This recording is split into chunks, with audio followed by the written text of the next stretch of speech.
Hello and welcome to another edition of GNAT-TV's News Project's In-Depth Series. I'm Andrew McKeever, the News Director here at GNAT-TV. It's a pleasure to have you with us today. Today is Tuesday, May 15th, and it's also a great pleasure to have with us today in the studio two folks who are going to talk to us about the bread and butter issues that we're all supposedly concerned about all the time. How do we get more bread and more butter?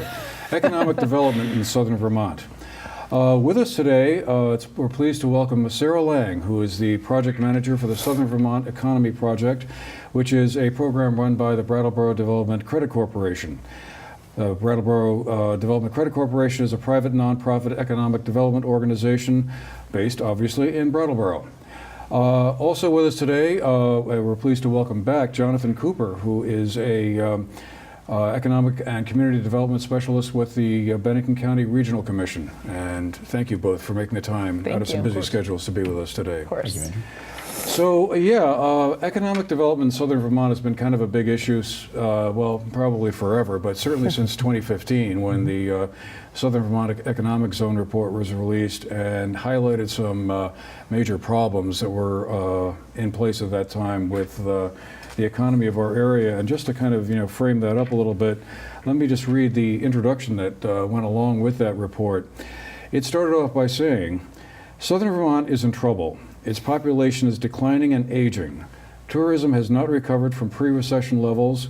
Residential construction is at half the level of 2006. Retail sales are down. Between 2000 and 2013, the under 18 population in Windham and Bennington counties dropped nearly 20%. So, not a very positive picture, one might say, but hopefully since then we're starting to see at least the beginnings of some sorts of turnaround in a more positive direction. And just to get us started today, I thought maybe a good place to start would be to talk about the summit meeting that you folks are going to be a part of on May 30th over at Mount Snow in Dover. It follows up on one you held last year at Stratton Mountain, which I guess kind of grew out of the Southern Vermont Economic Zone Report. So tell us, what's on the agenda then for this meeting on the 30th? So, like you had said, it is the second annual. Last year, we put it on at Stratton. We had about 130 people, and we're hoping to have that, if not more. We're probably looking at more at this point. So it's a full day. We have a bunch of different things on the agenda. The theme of it is growing Southern Vermont's people, potential, and partnerships. So that's sort of what the agenda follows as far as who's speaking. Our keynote is Mr. Tim Martin. He's the acting director of Region 1 of the U.S. Department of Labor. We will also have Mayor Alex Morse from Holyoke, Massachusetts, as our lunch speaker. And we will also have Mariko Silver, the president of Bennington College. Those are our featured speakers. And then in the morning, we have panels on growing partnerships. So we'll have a panel on municipal partnerships, cross-border partnerships, and public-private partnerships. And then in the afternoon is our growing potential section. We'll have a section on developing our workforce in Vermont, a section on tech and the rural economy, and then a section on investing in our region. And then the end event, which hopefully everyone will stay for, is our emerging leaders of Southern Vermont. We have community members nominate young professionals in Bennington and Windham County for this recognition. We have 24 people that we will be recognizing, and that will be Ted Brady, the deputy secretary, will be speaking during that. So it's a full day. So this is primarily, it sounds like, for folks who are either in business or involved in economic development in one way or another, that would be something that they would want to maybe sign up for and attend. Absolutely. Last year we had a number of business leaders and larger employers, small businesses, nonprofit organization leaders, et cetera, and also concerned or interested members of the public. So it's really meant to appeal to a broad base of people who have any sort of interest in the directions that Southern Vermont's economy is going. And so we feel that's a pretty broad swath of the population, and so we're looking forward to welcoming them. So is the main purpose of the event is to bring folks together, to get them acquainted with each other and kind of sort of, exchange ideas on what's going on or what's working in their respective home areas? Is that the primary idea? Yeah, I mean, I think ultimately it's bringing people together. It's starting to have those maybe a little more difficult conversations that people kind of avoid. But when we're in a summit where we're talking about our economy, it's kind of hard to avoid those conversations. And honestly, something that struck me last year was how difficult it was to get people to like sit down. They all it was amazing, the buzz in the room of like people just wanting to talk to each other. And I think rarely do we get to come together as two counties to talk about this topic. I mean, Jonathan and I do it every day, but like you said, sort of the general swath of the population don't necessarily get to have this conversation, and so I think it's really important. And then it's also just understanding, like you said, what's happening, what needs to happen, even learning, similar vocabulary of what's going on, and bringing everyone up to the same understanding of where we are. And I'd like to add to that, I think something that is the case is that, projects that are relevant to regional economic development are not necessarily ones that are just operating at a regional scale. So for a lot of individuals, they're involved in something in their village, in their town, et cetera, that is completely relevant to what we were talking about and what we're working on. And at last year's summit, and what we suspect at this year's summit as well, a lot of the value comes in getting a peek at what some of your compatriots are up to on another track, sort of in another part of the region. From the Four Corners down to Route 100 and the Spine in the middle, there's an awful lot of people, awful lot of activity. And so this is also an opportunity to get a look at some of the take a look at some other people's homework, so to speak, which is we find to be pretty valuable for people. Well, I want to talk about the regional aspect of what you're both doing from the Windham County side and the Bennington County side in a minute or two, but I guess just to follow up on that, I guess, what are both of your senses of where the Southern Vermont economy is at the moment, and where do we see it going? Are we sort of beginning to trend upwards from that somewhat dark view from 2015 when that report was released? I believe so. It is something that at that time, Irene was a real catalyst for a lot of the affected communities to, see that there's a lot of shared challenges and to sort of have a collaborative, response. That necessarily wasn't the same, felt in the same way throughout Southern Vermont. But from the conversations that began there, these sort of the shared nature of our communities, something an idea that sort of grew out of, I think, that experience. And at least on the Bennington County side, what we're seeing is an increased collaboration. Programming that took place, say, mainly in the South Shire is now sort of extending up, and vice versa. There's a lot of cross-pollination of ideas, of people. We're very excited about an upcoming cultural plan for Bennington County that was the result of a collaborative effort between the Regional Commission, the town of Bennington, the town of Manchester, putting together a grant application that received some state funding to have a pretty robust region-wide plan, one that we've been able to secure some outside consultant expertise down from the Berkshires to help us with.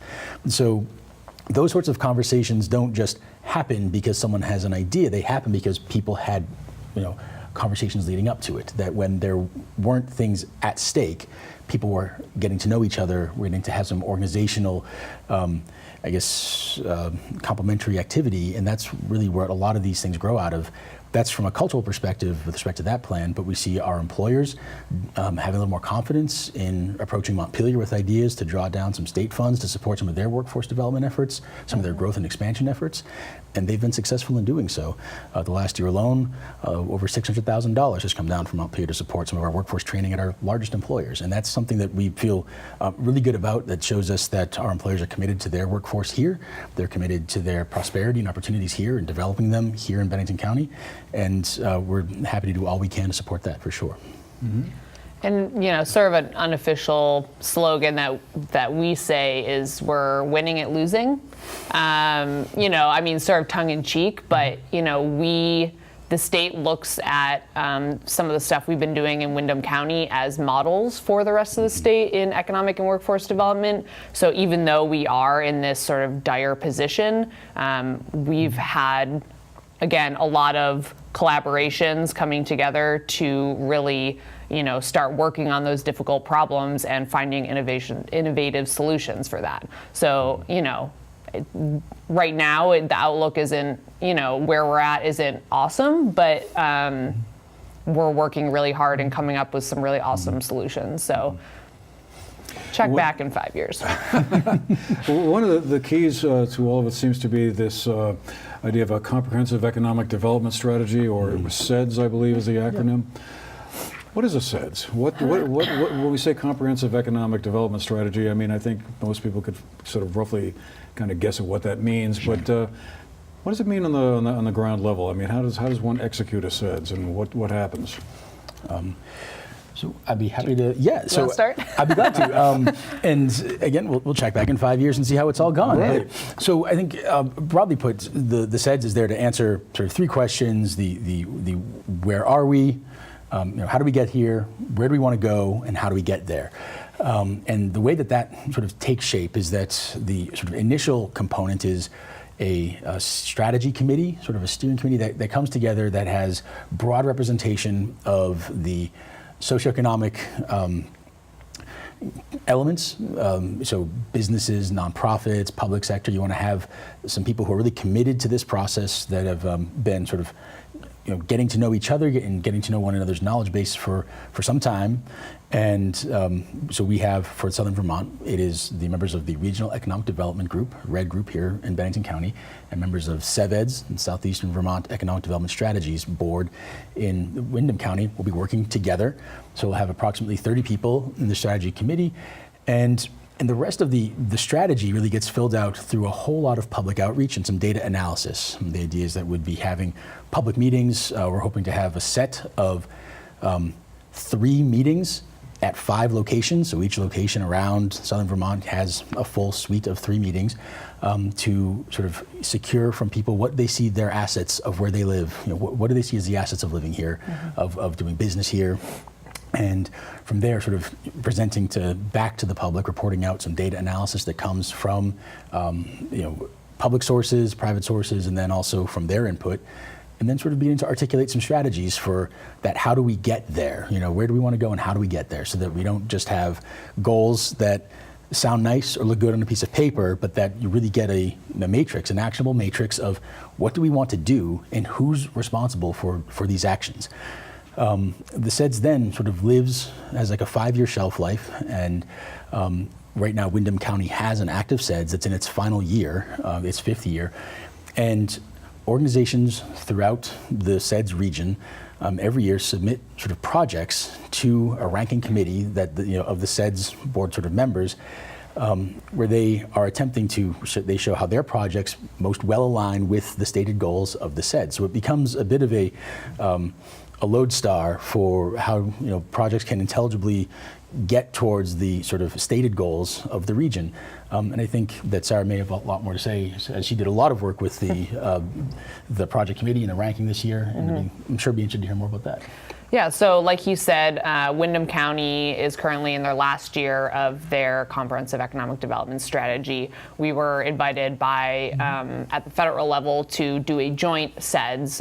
So when we are essentially renewing it, we are doing it with Bennington County, which is yet another example of the collaboration that we continue to do. As for the projects, every year people submit projects. We put together a project review committee that looks at all the projects that were submitted. This year we had 42 projects. Some are updates, some are new. We ask every new project that is submitted in prior years to provide an update every year, just so we can sort of keep tabs on what's going on, and just, it's really about just understanding what your neighbors are doing. And so that actually, part of the summit on May 30th, one of the first sessions of the summit is the announcement of the vital projects. So the project ranking committee chooses the top 12 projects based on scoring criteria that's provided to both the project submitters and the committee who ranks it. And so they'll be announcing the top 12 vital projects at the summit. And so ultimately, with a comprehensive economic development strategy, that is, accepted by the U.S. EDA, is sort of that next step to potentially becoming economic development district, which would, if that was something that our Southern Vermont zone would become, that would then mean annual funding from the federal government. Regional cooperation is one of those ideas that sounds like it makes so much sense. It's like, Right? why haven't we been doing this for the last 200 years Right. or whatever? But yet it seems like, boy, when you try and even get a couple of neighboring towns here together to kind of cooperate on something that doesn't seem like that should be all that complicated, it becomes a whole big tangled issue. And now we're talking about two counties Right. trying to sort of interact in a cooperative fashion. Why do you think it is that it's so hard to kind of forge that kind of regional approach to looking at economic issues? Well, I will say, so my day job, the Southern Vermont Economy Project, a lot of what I do is driving around and meeting and talking with people in, those small towns that are doing this kind of work. And something that I've found is that everyone thinks that their problems are unique to them. And I feel like a lot of towns operate as like an island. When really, and we've started to see these conversations between smaller entities and towns where you're like, oh, you have that problem too? And it's, ultimately, what I've been noticing going around and talking to these people is a lot of their problems are the same. And, having that conversation with your next door neighbor town, you might be like, oh, maybe we can apply to a grant together because, that's more manpower. But yeah, I think people just, it's hard. It's really hard. We live someplace with a real legacy of local control. Yep. And that's, our four freedoms, those paintings are of Arlington. I mean, we're someplace where we have for a long time, we've sort of taken care of our own, worked on our own projects, and given a lot to those projects. And so there's, in some instances, it's an issue of capacity where we have 2 or 3 very dedicated and very knowledgeable people, and any time that they spend away from their mission, their service area, they feel like they're not meeting an obligation that they have to that work that they have to do. And that's an honorable thing. There's a lot of devotion to causes that's almost total. And so some of, bringing in, for BDCC to take on, to develop this program, the Southern Vermont Economy Project, and to sort of bring Sarah in to oversee it and to bring is an example of how it requires that sort of extra effort. And I know that for Sarah, a whole lot of getting people's time involves a lot of extra effort. And, and that's, at a regional scale, that's something that, we sort of exist to try to provide that. If you need another 4 hours, like let's see if someone, BCRC can provide that 4 hours to do that. That sort of thinking is really how we're able to put our skin in the game, so we're not just telling people, well, you need to be at this meeting and this other meeting, but rather to say that, we'll be there and we hope to see you there, and if you need us to, we're happy to advance your perspectives while you're taking care of the home fires. So it's kind of also remarkable that at least from the Bennington County side of things, our North Shire and South Shire, you got to go uphill, to get up and over the valley. We have it's an area that does not have the simplest geographic terrain either. So there's a whole lot of, components that can make things a little bit complicated, but it just means that, with a little bit more elbow grease, we're starting to get the shine on it, which feels pretty good. Three of the areas that were mentioned and highlighted in the Southern Vermont Economic Zone report 3 years ago were workforce development, housing, affordable or workforce housing, and cell phone coverage. And I guess I just wondered, do you guys see progress happening on one or two or all three of those fronts, or are we still have a few hurdles to get over? Sure. Let's see. Would you like to start with the broadband and whatnot? Yeah. So probably about 9 months ago, I had a town manager come to me and say, I really would like to get a bunch of town managers together to just start talking about economic development. town managers deal with it every day. They might not know that that's, falls into that category. And so just having a special time where they can meet and talk about economic development and the, the successes, but also the issues that they're having within their town. And so what came out of that was economic development for town leaders quarterly, where we would just gather town managers or, municipal staff, really anyone at that level who were interested in talking about this. What came out of that was, specific topics that they were interested in discussing in relation to economic development, broadband being one of them. Back in November, we hosted a, connectivity summit, for lack of a better word, because we love that word, don't we? And we had, I think, about 35 people there. It was in the Dover Town Hall.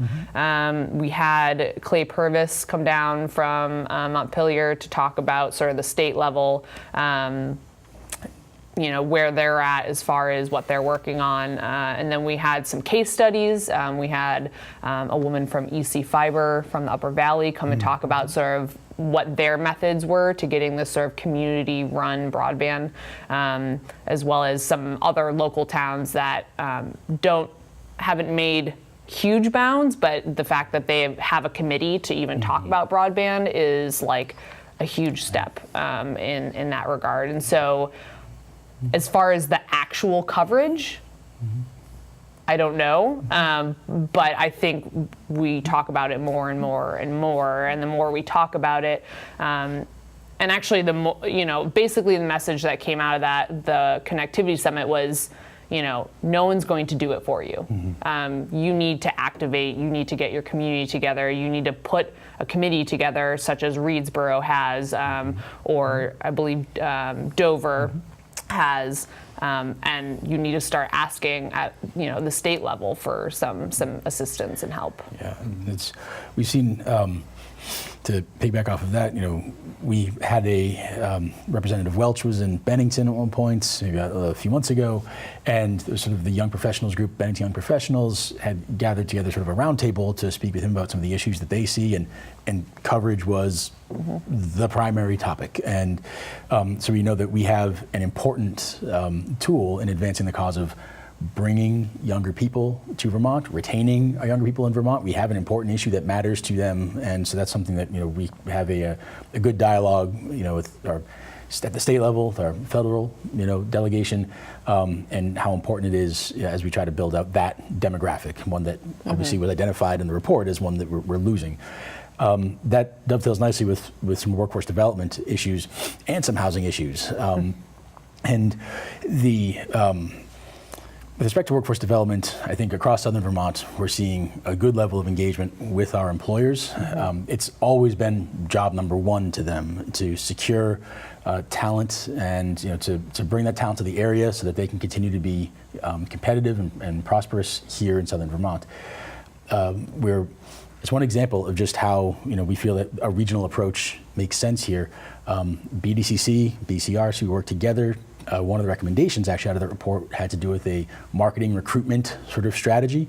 So the Vermont Sustainable Marketing and Recruitment Project is underway. We want to secure some federal funds to help us with that. And the task was to secure about maybe $60,000 of local employer contributions, so we could show the feds that we have a match. We got over 100,000. It was, our employers are really responding to this. We have so many smaller businesses, ones that don't have the HR department with the headhunting budget, that sort of thing, but rather shops with 20 or 30 people, even 7 people, where this is, this is time that they would love to spend, but any help they could have with it would really be valuable. And so we felt like we really struck a chord. And this wasn't simply manufacturers. This was small engineering firms, real estate firms, theaters, cultural institutions. So it was a broad, spectrum of our industries that those sectors that said, yeah, we need this help too. And so we're really excited to be able to, with that partnership, their input, to work with them to shape something that we feel is going to do a really good job of getting the message out, so that we're able to take care of talent that's local, homegrown, and also reach talent in the area that we feel is very interested in coming up to be a part of it. It's kind of funny, but one of my colleagues at BCRC, Sarah, myself, another BDCC colleague, we all went to UMass Amherst. So we all studying planning. And so we all got a taste of, the Pioneer Valley, and clearly were receptive to the idea of coming up to Southern Vermont. Well, I've often wondered, it gets a lot of sort of superficial treatment over the course of a year. This whole idea of Vermont being this sort of very pleasant place to live, and the quality of life is great, and there are outdoor recreational opportunities all over the place and whatnot. But what is at the heart of Vermont's economic or competitive advantage when it comes to things like economic development? Is it the fact that, since, as you were saying, we want to try and attract more younger folks back to the state, having those sorts of recreational opportunities, is that a key thing, or is there more to it than that? Yeah, I think that's a big part of it. A lot of the jobs that you could end up, getting here, you could get somewhere else. So I think for me, ultimately, it's the lifestyle and the quality of life that you get from living here. I could do economic development anywhere. Yet I choose to do it here because of the lifestyle of, sort of the small town, very tight community, yet I'm 2 hours from Boston, I'm 3 hours from New York City, my parents are in Hartford, so it's, at least as, Brattleboro goes, very accessible to other, larger populations or metro areas. But then, literally last night after work, we went canoeing, so it's having sort of the best of both worlds. And yeah, I see that scale that you talked about, the small town, is also at the heart of, I think, what makes it appealing to people. That we have we live in an era when people feel disconnected, when we feel separated from our neighborhoods, separated from our political processes, and that's. And there's opportunities here to fully engage, that you'll know your senators and your congressperson pretty quickly after you get here. You'll know the people in town. It's so much of select board activity or et cetera is right there in public, and your representation from Montpelier is in town, and that we feel that is actually something that people are much more attuned to now and receptive to now. We also see that this area has an awful lot of cost of living attractiveness to some of the metro areas that were nearby. So we feel that that's another important message to send. And there's another sort of interesting component when it comes to one's career, is that there's a lot of opportunities for a little bit of advancement a bit more quickly than you may find in more clogged, market areas. We're looking for talent, and we have a lot of ways to provide those talent with opportunities to shine.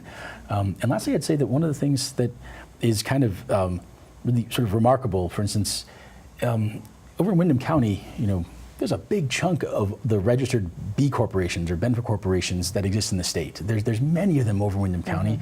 Socially responsible businesses are all throughout, Vermont in general, but Southern Vermont in particular.